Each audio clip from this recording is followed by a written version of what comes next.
वक्रतुंड महाकाय सूर्यकोटि समप्रभ निर्विघ्नं कुरु मे देव सर्वकार्येषु सर्वदा। आज हम जारी रखेंगे कार्तिक मास महात्म्य का कथा 11 अध्याय 11। एक बार सागर पुत्र जलंधर अपनी पत्नी वृंदा सहित असुरों से सम्मानित हुआ सभा में बैठा था।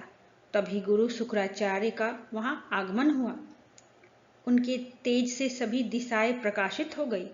गुरु शुक्राचार्य को आता देखकर सागर पुत्र जलंधर ने असुरों सहित उठकर बड़े आदर से उन्हें प्रणाम किया। फिर गुरु शुक्राचार्य ने उन सबको आशीर्वाद दिया। फिर जलंधर ने उन्हें एक दिव्य आसन पर बैठाकर स्वयं भी आसन ग्रहण किया।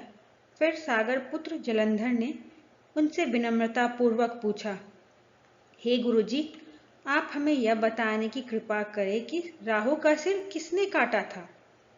इस पर दैत्य गुरु शुक्राचार्य ने विरोचन पुत्र हिरण्यकश्यप को और उसके धर्मात्मा पौत्र का परिचय देकर देवताओं और असुरों द्वारा समुद्र मंथन की कथा संक्षेप में सुनाते हुए बताया कि जब समुद्र से अमृत निकला तो उस समय देवरूप बनाकर राहु भी पीने बैठ गया। इस पर इंद्र के पक्षपाती भगवान विष्णु ने राहु का सिर काट डाला।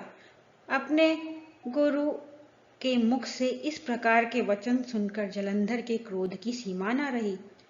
उसके नेत्र लाल हो गए और फिर उसने अपने धस्मर नामक दूत को बुलाया और उसे शुक्राचार्य द्वारा सुनाया गया वृतांत सुनाया। तत्पश्चात उसने धस्मर को आज्ञा दी कि तुम शीघ्र ही इंद्रपुरी में जाकर इंद्र को मेरी शरण में लाओ। धस्मर जलंधर का बहुत आज्ञाकारी एवं निपुण दूत था। वह जल्द ही इंद्र की सुधर्मा नामक सभा में जा पहुंचा और जलंधर के शब्दों में इंद्र से बोला, हे देवता धाम, तुमने समुद्र का मंथन क्यों किया और मेरे पिता के समस्त रत्नों को क्यों ले लिया। ऐसा करके तुमने अच्छा नहीं किया। यदि तू अपना भला चाहता है तो उन सब रत्नों एवं देवताओं सहित मेरी शरण में आ जा, अन्यथा मैं तेरे राज्य का ध्वंस कर दूंगा। इसमें कुछ भी मिथ्या नहीं है।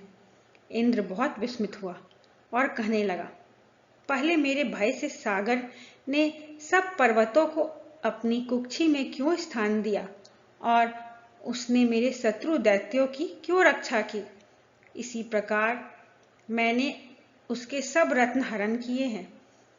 मेरा द्रोही सुखी नहीं रह सकता, इसमें संदेह नहीं है। इंद्र की ऐसी बातें सुनकर वह दूत शीघ्र ही जलंधर के पास आया और सब बातें कह सुनाई। उसे सुनते ही वह दैत्य मारे क्रोध के अपने होंठ फड़फड़ाने लगा और देवताओं पर विजय प्राप्त करने के लिए उसने उद्योग आरंभ किया। फिर तो सब दिशाओं पाताल से सैकड़ों करोड़ों दैत्य उसके पास आने लगे। शुंभ निशुंभ आदि करोड़ों सेनापतियों के साथ जलंधर इंद्र से युद्ध करने लगा। शीघ्र ही इंद्र के नंदन वन में उसने अपनी सेना उतार दी। वीरों की शंख ध्वनि और गर्जना से इंद्रपुरी गूंज उठी। अमरावती छोड़ देवता उससे युद्ध करने चले। भयानक मारकाट हुई। असुरों के गुरु आचार्य शुक्र अपनी मृत संजीवनी विद्या से और देवगुरु बृहस्पति द्रोणागिरी से औषधि लाकर जिलाते रहे। इस पर जलंधर ने क्रुद्ध होकर कहा कि मेरे हाथ से मरे हुए देवता जी कैसे जाते हैं। जिलाने वाली विद्या तो आपके पास है। इस पर शुक्राचार्य ने देवगुरु द्वारा द्रोणाचार्य से औषधि लाकर देवताओं को जिलाने की बात कह दी। यह सुनकर जलंधर और भी कुपित हो गया। फिर शुक्राचार्य जी ने कहा, यदि शक्ति हो तो द्रोणागिरी को उखाड़कर समुद्र में फेंक दो, तब मेरे कथन की सत्यता प्रमाणित हो जाएगी।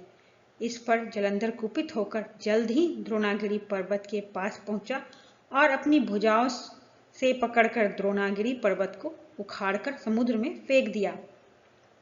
यह तो भगवान शंकर का तेज था। इससे जलंधर की कोई विचित्रता नहीं थी। तत्पश्चात यह सागर पुत्र युद्ध भूमि में आकर बड़े तीव्र गति से देवताओं का संहार करने लगा। जब द्रोणाचार्य जी औषधि लेने गए तो द्रोणाचल को उखड़ा हुआ शून्य पाया। वह भयभीत हो देवताओं के पास आए और कहा कि युद्ध बंद कर दो, जलंधर को अब नहीं जीत सकोगे। पहले इंद्र ने शिवजी का अपमान किया था, यह सुन सेवक युद्ध में जय की आशा त्याग कर इधर उधर भाग गए। सिंधु सुत निर्भय हो अमरावती में घुस गया। इंद्र आदि सब देवताओं ने गुफाओं में शरण ले ली। इस प्रकार कार्तिक महात्म्य का 11वां अध्याय समाप्त हुआ।